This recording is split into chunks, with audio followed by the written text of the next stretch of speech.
But the stars of the show in there are obviously the albino heckelei, which are the thread thinner cara. Just beautiful, aren't they? They really are nice, and they've got tons more growing, and they're getting old now. But they've started coming out more now. Once these guys start shoaling together, everybody comes out, and there's some like Harlequin rasboras at the back as well. I've had to stop rehoming Oscars because I find them really hard to say no to. These guys, we did have all of those logs that were in the... What is going on YouTube, and welcome back to the channel. So I've just finished work. I fitted 3 windows and a door this morning. So I've just come to film this fish room. So it's an absolutely mad fish room. We actually filmed Gavins' fish room, I think it's about 3 years ago, so he's all the way near enough in sort of Southend. So yeah, about 3 years ago, but the tanks were in his office before, so he had some big tanks in there. It was, yeah, literally about 3 years ago, so go check that video out. But yeah, he's actually got, so crazy with the hobby, he's actually built a fish room outhouse, that makes sense, like a shed in the back garden. So yeah, I've been invited down to film the new setup, so yeah, let's go and see what it's all about. Okay everyone, I've just got here. So the fish room is just behind us through these French doors here. So this whole building here is a fish room. Just wait till you see this inside. It's absolutely amazing. Watch this.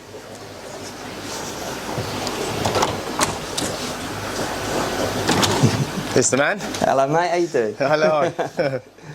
You come in, I'll get the curtains behind you. Wow, look at this, man.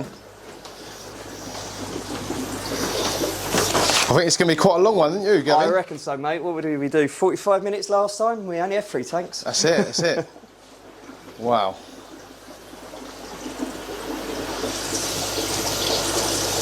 Oh my word, man. I think we'll do the big tank last, didn't you? Okie dokie, we're going to start. Small ones? Let's start with this little one by the front door, yeah? So this one is, I think it's 30 litres. Okay. And that was my first foray into quote-unquote natural style tanks. This was, you know, the ones where you don't have to do water changes, there's no filter in there. Yeah. Where you turn the whole tank into a filter. It started off with using a system developed by Dr. Kevin Novak. He calls it the anoxic filtration, but it was using a plenum down the bottom, so you create like, it's just basically a fancy way of under gravel filter, and then you put laterite and cat litter in there. And I just wanted to try it out, so it was only a cheap tank, they're like pennies, it was off of Marketplace. And you kind of build it up slowly, and you just keep layering it in, you had plants in there, and no water changes, and in the end I think I gave up trying to break it with like 30 little nano fish in there. There was like rasboras and green neons in there and the shrimp, so eventually got rid of that and just tried it with just running it with, now it's just a deep substrate with a sand top, sand cap in it, and just running, there's just shrimp in there now, and they're doing really, really well in there. I bet they're breeding, aren't they? Yeah, it's like Shrimptopia it's called. Yeah, yeah. But we've got some really good, got some good quality ones. It looks quite cool, the little scape looks nice, doesn't it, at the back as well? Yeah, and that's just pretty much, so this is just some leftover alpha grog with a couple of bits of dragonstone in there and just built up, so it was dirt cheap to do, no water changes, just top-offs, and the shrimp seem to enjoy it. There's just put a little bit of food down the front so you could see them. There's one Amano in there doing his job. And the rest of it is just the little shrimps, the little red cherries. They're really cool. They are cool, mate, yeah. Yeah, and really like effective, aren't they? No water changes, just top-offs. It's got to be a bit of an algae magnet because I've just moved it there and we've got the door right next to it, and there was a load of mulm built up over like 2 years, so I have given it a little bit of a spruce up. Yeah, yeah. I see the snails. Yeah, there's there was tons of like bladder snails and ramshorns in there, so I chucked I chucked 2 assassin snails in there now. Yeah. And now I don't have any ramshorns. I've just got loads of I just got loads of assassin snails. What they do, eating, do they? Yeah. So they keep the snail problem down. Ah, cool, mate. Yeah, I like that one. Nice next to your desk as well, isn't it? Yeah, yeah. So this is your office now as well, isn't it? It is my office. Oh, this is where he does all his work. Here, look. What a place to work, eh? Yeah, again, like the other place. I did have a lot of space in here for office, but now tanks have taken over. Yeah, yeah. And what we got here then, mate? What's this one? This, I've only really done South American and Central American cichlids, but I wanted to try some Africans, And I started off with a little tank with just the little shell dwellers, and I really like those. They're little wars that they have. They spit sand at each other. So then they started breeding, and I kind of wanted to see what else you could do with it. So then got the Bruchardi, which are the rock dwellers, the fairy cichlids in the back. They live in the rock work. Beauty, isn't it? Yeah, and then the latest additions about about a week ago were the Cypricomus. Okay. These are, so we've got the Cypricomus, kind of, they're the open water swimmers, and they're mouth brooders, so they'll breed up here in the water column. The shell dwellers have their little things down there at the bottom, so they have their little lives down in there. And then the Bruchardi live in the rocks. We've got loads of little babies down in the shells here. When we feed them, you'll see in this little cave over here, that's where our first little batch of Bruchardi babies will be. But again, this has just got 2 sponges on it. And that's all it's filled with. It's just 2 sponges. 2 sponges. And look at that, look. And it's only been going about a month, this tank. So it's probably under a month. So I really didn't think that their breeding would take off so quickly. Yeah, look how well it's doing. Yeah, first batch. What size is the tank? It's 300 litres. This is a Diversi. You get this off of Amazon and eBay. It's like 220 quid. They're fantastic tanks. Do you know what? I met the owner. He lives in Hemel Hempstead, and that's where he sells all the tanks from. Oh, wow. Yeah, it's not too far from me. It's about 15, 20 minutes from me. I actually met him a few years ago to actually buy a few tanks for him, for my fish for him. But then ND Aquatics, obviously, give them to me for nothing, so I didn't end up getting them. But this is one of their tanks, yeah? Yeah, I've got 2 of these in here now. We've got the Stingray pups growing out in another one, but 300 litres, 220 odd quid.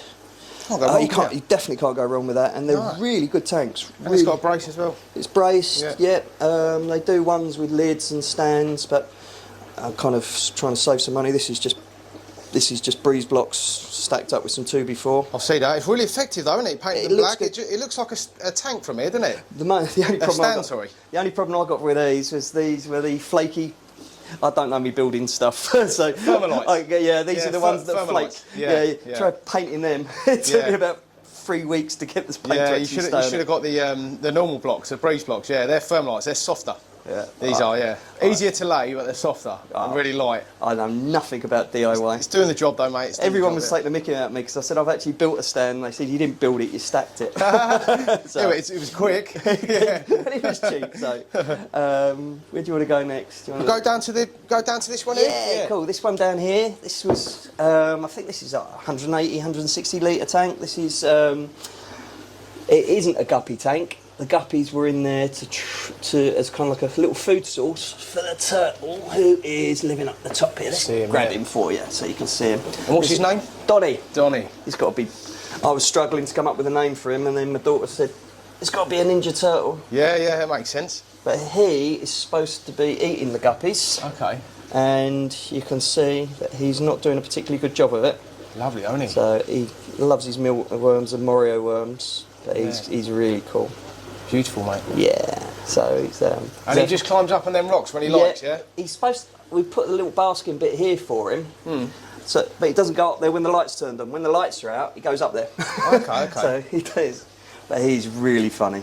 But they need the air, don't they, for the shell? Is that right? So they need the UV for the shells, and it also helps with their digestion. Musk turtles are predominantly underwater. Yeah. But they need to have some access to come up to it. But of course, they are really funny little things. I know nothing about them, but they are quite cool, aren't they? It was a real impulse buy. My daughter, when we was in the shop, saw him, and I think he was there as like a rescue for 30 quid. Yeah. I grabbed him, and we just put him in a big black tub to start off with, and he's kind of grown on me. That's fair enough. But he gets really excited when he's hungry. He'll come up and as soon as you walk through the door. Very interactive. Yeah, but dopey as hell. Got some lovely guppies in there though, haven't they? They was just from, like I said, we only put them in there for him to eat, really. And he can't catch them. So he's got a few of the males, but they seem to be breeding very well. And we just chuck some, I can't remember what the plant's called, but it grows like a weed. Yeah, I've kept it, I can't remember either. Minimal water changes and hardly any algae scrubbing down here, even though you've got like the UV on and there's even a little LED on this. Just runs itself. I've never gravel vacked it. It's what you want though, like your tanks are like sort of running themselves, and that's what it's all about really, because the maintenance puts you off it, doesn't it? Well, from the last time you was here, I was like big on massive water change. I had like the auto water change system, massive filtration, and it was hard, but I couldn't run all of these if I was doing it like that again. But I don't gravel vac anything anymore. I've switched over to sand, wouldn't touch gravel anymore. Yeah. Everything's pretty much air-based, which we'll talk about later, I'm sure. The only thing, I've got like some mechanical filtration on the big tank, and some actual powered filtration, and just for the Stingray pups, just to get them growing out. Yeah, we'll have a good chat about it later. Yeah. Let's get on to it. You've got a little one here as well, haven't you? What's this one? This was a little project that me and my daughter did to start off with. This is pond mud. Okay. So we just went down to the local pond, grabbed some mud from down there, and capped it with sand. Because it's full of bacteria, isn't it? It's full of bacteria. We just had some baby guppies in there that we got to test out and see whether they grow out, and they survived. Some of the plants did as well, but then we just stripped all that back, took all the plants off, kept the substrate in there, and now it's to breed out our little blue dream shrimp. But again, this has only got a little air stone at the back, just to keep the water moving, just like the other shrimp tank. Yeah. And the shrimp are doing really, really well in there. The plants, if I want to get plants going, if I stick them in here, there's no fertilisers or anything like that. It just grows like... That makes sense now, because the pond stuff at the bottom, doesn't it? There's something in that that's making that do that. Yeah, so but it was really interesting. Again, this is like a pets at home tank, so it was like 25 quid. Yeah. But it was just a little project. We went down to the local, we got a really nice little pond locally, and we know that it's good for kind of, well, not tropical, but it's just full of people. Someone dumped a goldfish in there, and there's just thousands in there now. So I bet. It's good for kind of like the fish we'd keep in the home aquarium. So we just tried it as an experiment, and like I said, I haven't touched that substrate now for about a year and a half. So what's the water changes do on this one then? Do you do? There's no water changes. Really? Again, just top ups. Yeah. So most of the tanks I'll do like 20% every 2 to 3 weeks. But you kind of, once the tanks are established, you get to know them. Yeah. And you know when they need doing it. I used to like water test as soon as you got up to 40 parts per million nitrates, then that's when I change. Now I don't. You kind of just tell by the behaviour of the fish. So honestly, you're doing a really good thing. And the sponge filters, how often do you clean them? Do you leave them? If the water starts getting a little bit cloudy, that's when I do it. Yeah. And they're easy. You just put a bag around them, didn't you? Lift them out. Or do you even do that? No. I just wrench them out. The water goes really dirty for it. Do a big water change. Yeah. Stick the filters back in. Stick them under the tap. So that tank there is literally costing nothing to run, really, isn't it? No, because we're heated from in here. Yeah. So like I said, the more tanks I have in here now, the more efficient it is to run. So good, mate. That's what I tell Lucy. Yeah. Of course. Hope she's not watching this. I'm sure she will. But honestly, it's such a good idea. You see a lot of the American YouTubers just running sponge filters on their tanks, didn't you? I was gonna, because I think we was talking off camera, that I got all this, I paid for the deposit on like the 10-foot tank and the concrete to be laid, just as the energy bills cranked up. Yeah. And it got to the point 6 months into it was just too expensive, so that's why I sold off all my rays, all my big fish, and was going to try and get rid of all the big tanks. I was on holiday in Spain at the swimming pool, negotiating with people and paying like pennies for the fish tanks. Yeah. So luckily I kind of didn't go, it was like this tank cost $2,000 and the guy was offering like 400 quid for it, so I was like, I'll just drain it and empty it and leave it. Hold on to it, like I'm glad you never I did know what the electrical bills are going to do, do you? Yeah, but in the end it got me, because it was just heartbreaking, so it got me talking to people, and I was going to run 2 FX6s on this, but I got the Pike and the Iridius Severums in here. I got them off of Jacob, who you went to go and do some tanks. Yeah, JW Tanks, yeah. That's it, yeah. Nice chap. And I was chatting to him, and he was telling me about the way Richard Wolf runs his tanks with like the weirs loaded up with just media and all run off of air. I was like, wow. So it goes up through most of these tanks are run off a 70 watts of air pump. Yeah. Most of them. Incredible. We'll have a good chat in a minute. Yeah, I think if we go through the tanks and then we'll have a good chat about it. Sweet. Yeah. So. What size is this one then? This is a 7 foot by 2.5 foot. This was the one from the last time you was down. This had all the Severums and the wood in it. So I've got the 3 foot tank over here that we'll get round to.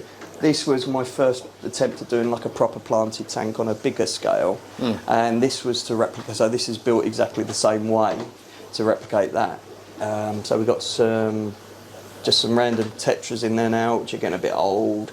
There's some really nice Congo tetras, but they hide from the big fish really. But the stars of the show in there are obviously the albino heckelei, which are the thread thinner cara. Just beautiful, aren't they? They really are nice, and they've got tons more growing, and they're just getting better and better. Yeah. And there's quite a few electric blue acaras in here, and they have spawned recently, but obviously they didn't last very long because these guys were destroyed. Just pick at them, yeah. But there's loads of plecos. That is a beautiful example though, isn't it? Look at it. Yeah, these are really, really nice. These are from Maidenhead, but you've got to be really careful when getting your electric blues because there's so many weak strains out there. Yeah, same with the Jack Dempseys. Yeah. I've had nothing but issues with them over the years. The electric blue Jack Dempseys, I bought 5 in one go to try and get them going. And All die, don't they? All die. Yeah. I got one to about, I think, 3 or 4 months. I was like, sound, this one's going to be all right. Come home from work, it was dead.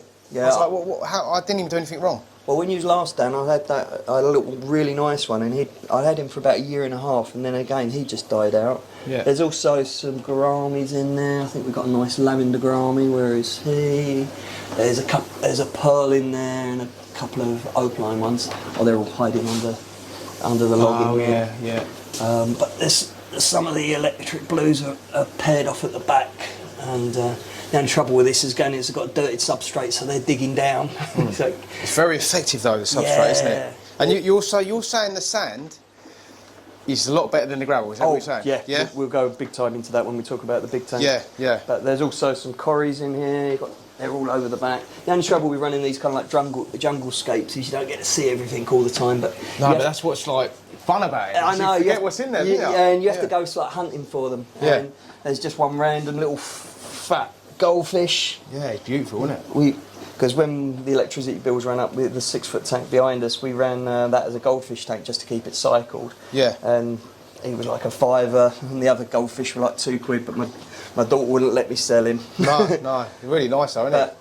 You can keep goldfish in tropicals. Well, I'm sure the comments are going to be going for that, but they live in South America, they live in Asia, and he's doing fine in there. So That's it. And he's a fat bum little wiggler. So my daughter loves him. He's got some real character as well.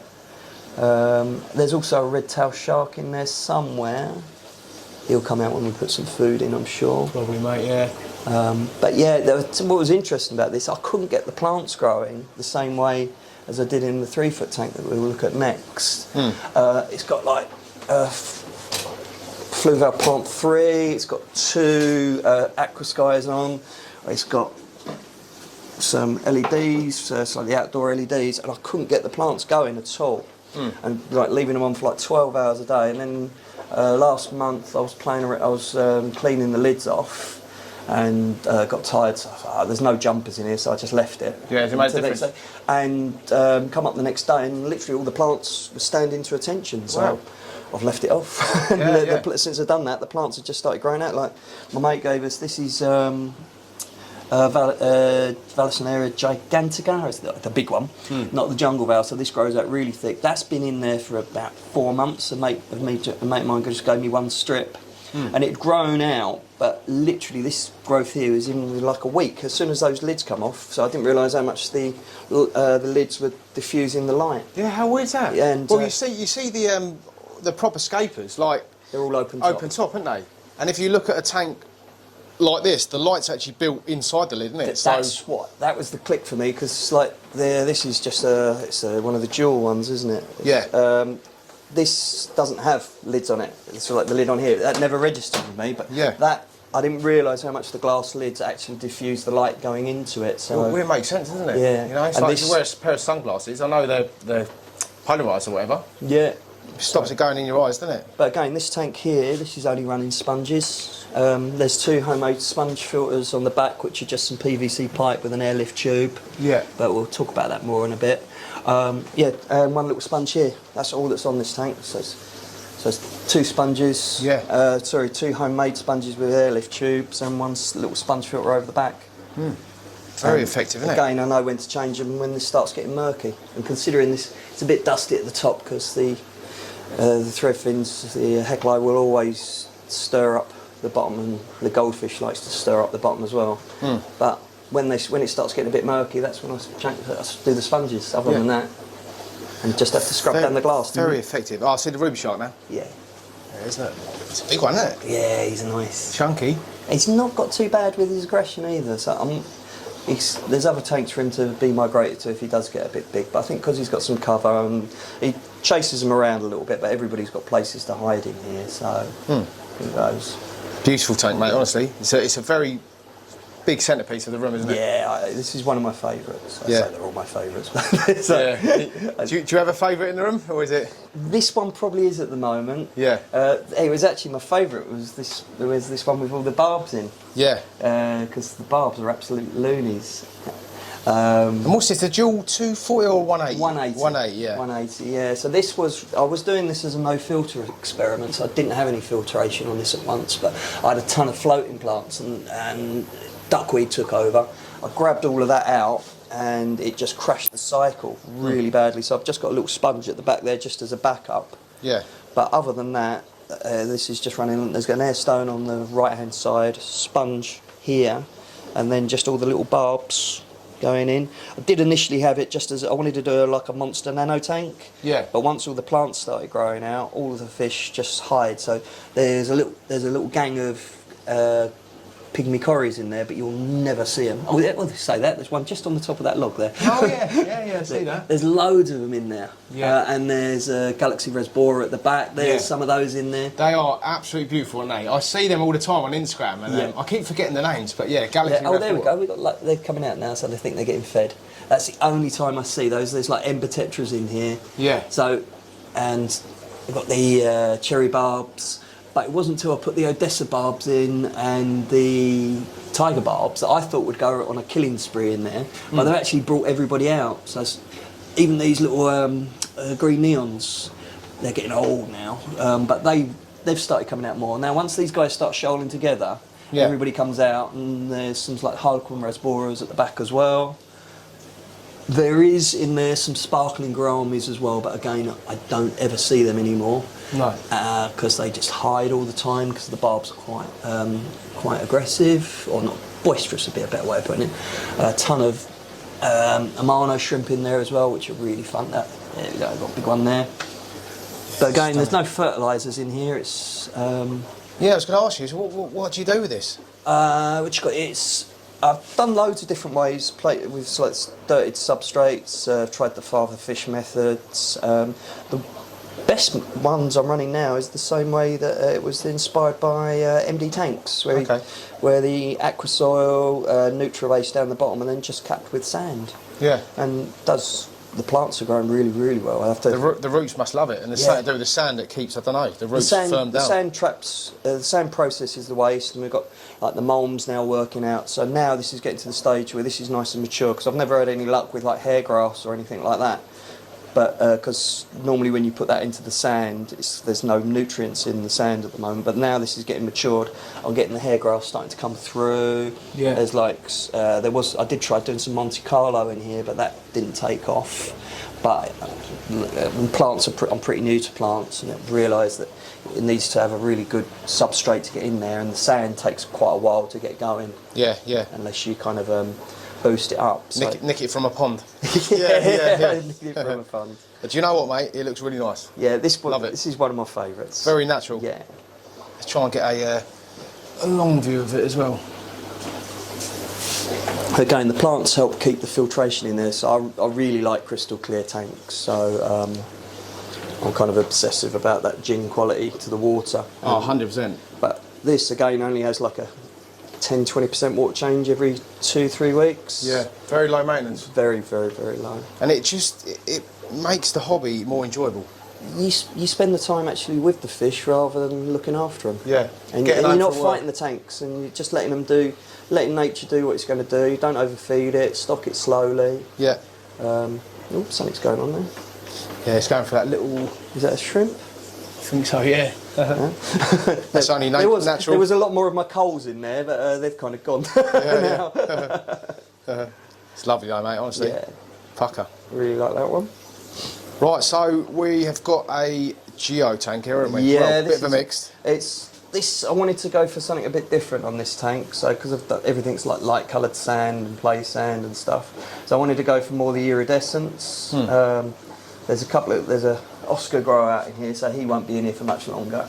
He's going to go in with the big boys eventually. He was in the 7-foot tank behind us, but he decided he was going to start eating tetras, so he's gone into here. And he'll probably bully the Acaras as well. Yeah, so he's been fine in there. So, but the idea of this tank is I wanted it to be kind of full of like iridescence, and so you've got like, there's the Svenai, we've got some Willamari, I believe. I'm no good with Latin names. There's the red hump geos in there. It's one of the girls here. I think what they called the Stendekeri. I think Stendekeri. Yeah. I'm going to say I'm awful with Latin names. I barely speak English. Yeah. And we've got some festivums, the flex cichlids, nice shoal of filament barbs in here. They're really coming on now. There is the Jag.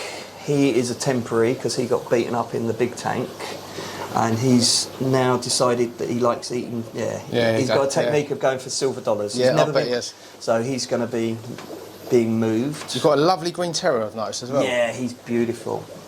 He's not too bad with his aggression either, that one. They've always got the loveliest lips, haven't they, the green terrors?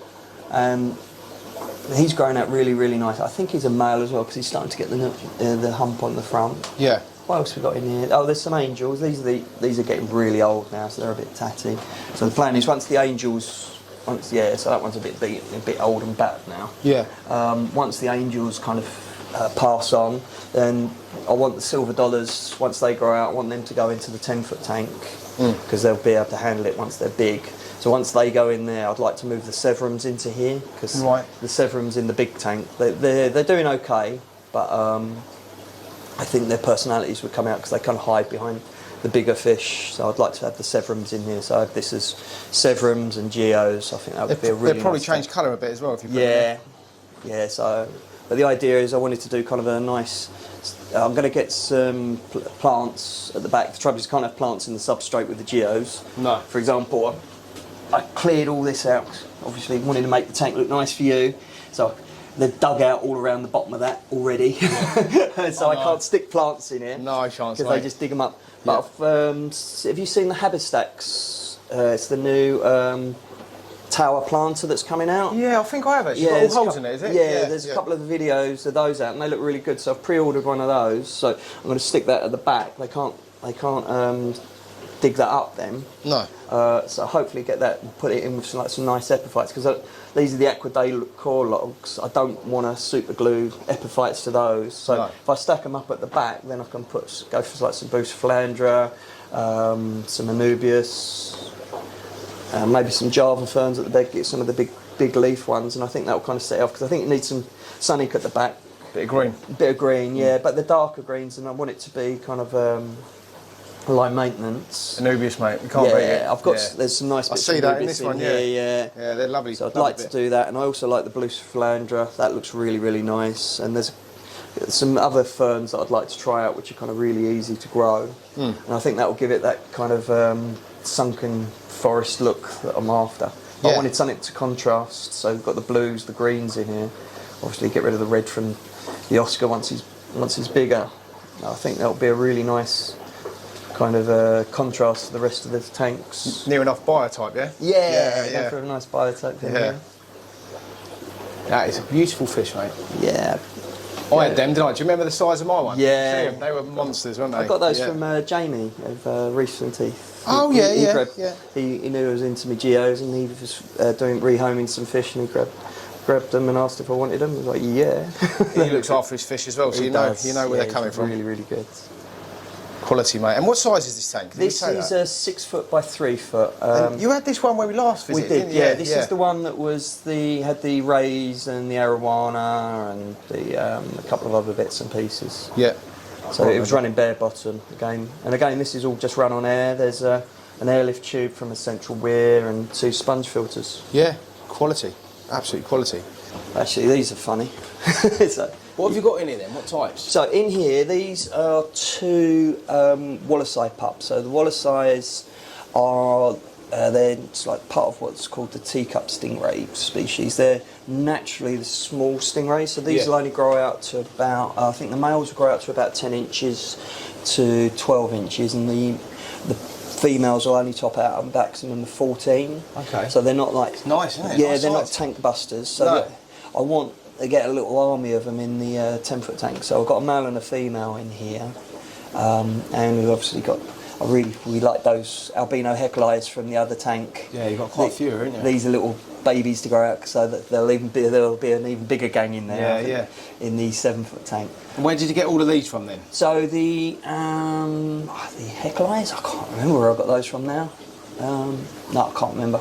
But the you can only really in the UK get the Wallasai from Richard at Wolf Aquatics. Yeah, Richard. I think I've seen him advertised. Yeah, it does those. The Scobinas as well, which are another small rays. These are really cool. When they grow up, they're quite stocky. Yeah. So they kind of got like a more bulldoggy type stance. Yeah, beefy. But they're nice and small, and Richard was saying they were a lot more chilled out. When I had my black diamonds and pearls and the Toros, I found them when I had all males together. They was always scrapping. But Richard said he keeps his males and his females together at the Wallasai. A bit more chilled. Real chilled, and he said they don't really even chew each other up when they're mating. They're quite gentle. No, good. So good. they're less hassle. Less stressful. Less stressful. Yes. Yeah. This is the only tank in here that I'm running a heater on. This is really over filtered. This is the only tank I am over filtering. I did have some pups before, which we had the first batch that I got from Richard, but he didn't know that I was running them on sand, and they wasn't used to sand, and unfortunately we lost those. Yeah. So these guys are treated like royalty. They've got heaters, they're filter sponges, and an FX6 on here as well. I can see the potential in them, mate. They look absolutely they're going to be beautiful, amazing. So yeah. there's That's without the light on. Right. Yeah, I want. These are really funny actually, because like I said, I lost three pups straight away that I got off them. So I was ultra paranoid. So when I picked these guys up, Richard gave me like a protocol to follow, and I followed it to the grounds. I had 6 Oscars in here. It wasn't the cycle that crashed; it was the sand and some other bits that we thought. I wanted to make sure this was a bulletproof cycle, so I stuck 6 Oscars in this tank. Yeah, get it going. And they not destroyed it. It was filthy after 3 weeks of them being in it. Yeah, but I didn't get any nitrate spikes, no ammonia, no nothing. So Happy days. I was safe with the thing. They've got I put heater guards in there. There's there's a 150 litre tub here, so they don't get cold water. It's all room temp. It's all fish house temperature, water changes. Oh, that'd be sound. 6 months' time, you can sort of wean it all off all that. Yeah. But what's really funny about these, so I'd done all of that. I did water changes on the day that I went up there to pick them up. I tested the water. Wolf tested the water. Tested the water on their bag. Tested the water in the tank again. And when the pups that I had that died did the death curl. As soon as I stuck these 2 in the tank, they started coiling at the back of the disc. And I was like, oh no. And I was like, so I sent a video to Richard and phoned him up, and he said, oh, I should have mentioned that's their defensive posture. Right. So when they're stressed out, when you move around the tank, if they're stressed, they'll kind of let you know that they're going to strike, and they just come up at the back. And I bet your heart dropped. I won't tell you what the male was called for a little while. Yeah. You'll get demonetised on YouTube. It scared the living hell out of me. I bet it did. And it was like, oh no, and it was like, so I'm not so stressed out about them now. They're eating like champions. So and they seem to have their own little ends of the tanks as well. They do interact when they're eating. But I've stuck the heckle eye in here because I wanted them to get used to having to. The heckle eye can't really out-compete them, but I want them to get used to having to. I want them to go in with the big Oscars eventually, so they're going to have to know how to jump on food. Yeah. So they're learning. The female, she's on the right-hand side, she's more confident when she's eating. But they're really good at cleaning up as well, aren't they? Yeah. So the heckle eye, kind of, they're training them for getting into the scrum, getting food. But the boy's a little bit.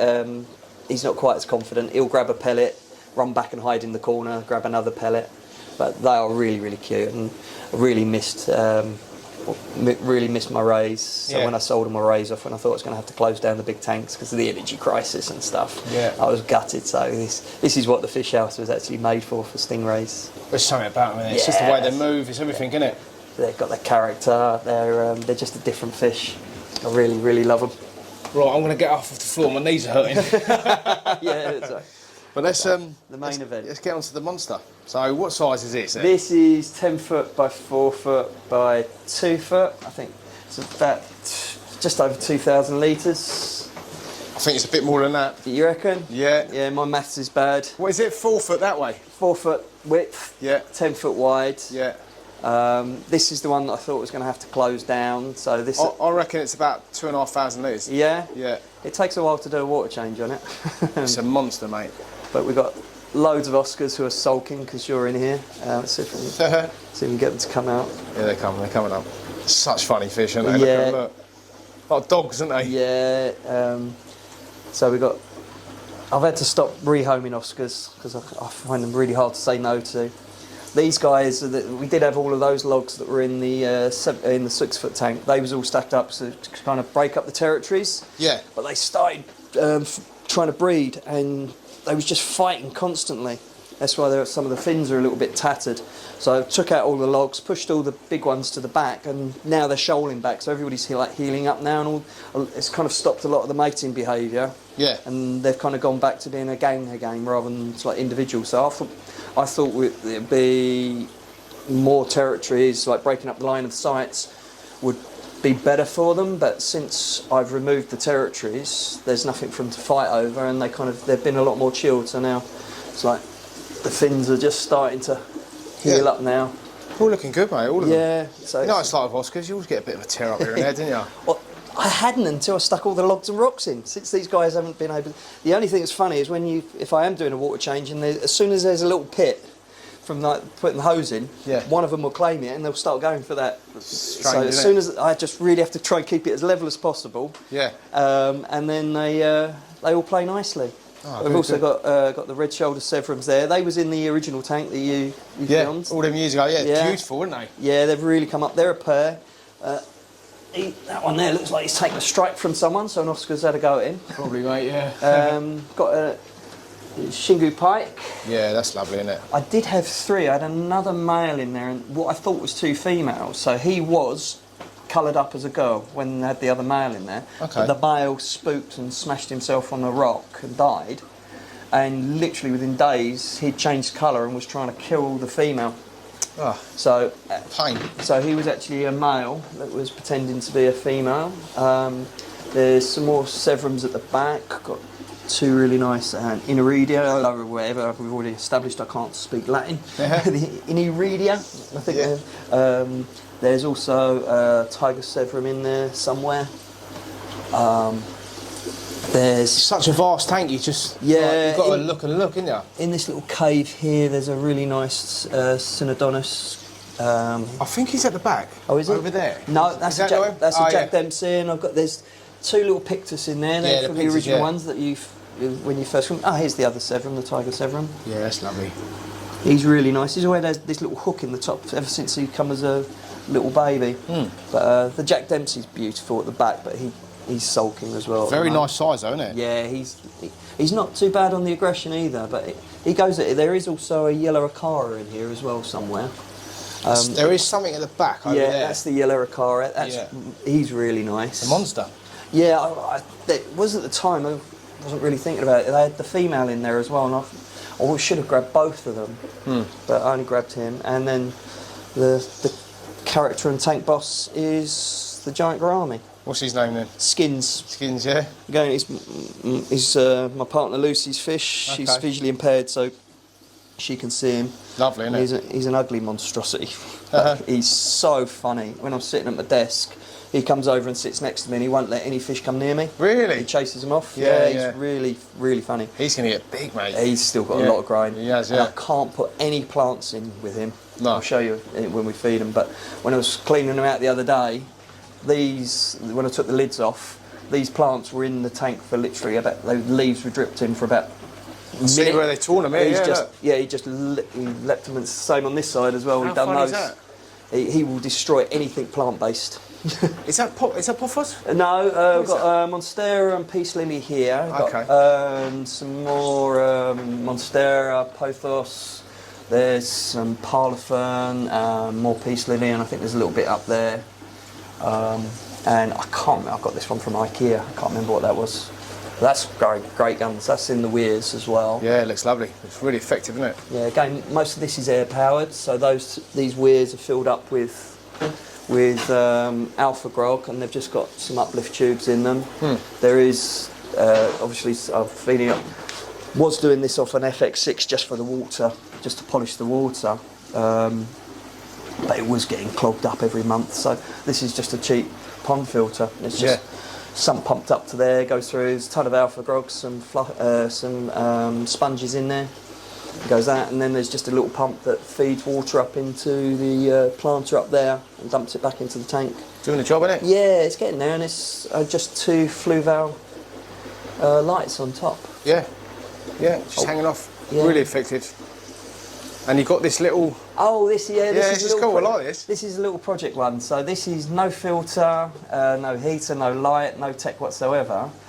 Just deep substrate. Plant. It's got NutriBase down the bottom, capped with sand. Stuck some snails, some guppy grass, and other little bits and pieces. And I chucked just to see whether they'd survive. Some little guppy. Look. And there's some really pretty ones in there. There was started with 6, and 2 of them didn't make it, but there's 4 little nice ones. Obviously, they'll probably have to go to be turtle food at some point. But it's cool though. It's worked, isn't it? Yeah, and I think if you're doing it as shrimp only, because there's some shrimp in there as well. Yeah, they do fine it, won't they? Yeah, and it's breed them like all the time. A nice little project for like something to do with them. It was something me and my daughter did. We just put it together. Yeah. Really dirt cheap to do. And you can have them sitting, if you're doing shrimp, just have them sitting on your on a windowsill or something like that, or on a table in a conservatory. Yeah. A good little fun project. A bit of fun, isn't it? Yeah. Lovely, mate, lovely. So, well, it's a wicked fish room, mate, isn't it? You like it? But we're actually going to do a second video, because it's going to be too long, talking about how he filters all of these tanks. I think we'll do a feeding as well. Yeah, we'll do a feed. But part 2's coming after this, but thanks for watching, everyone. Like and subscribe to the channel, ding the notification bell, and keep it real, everyone.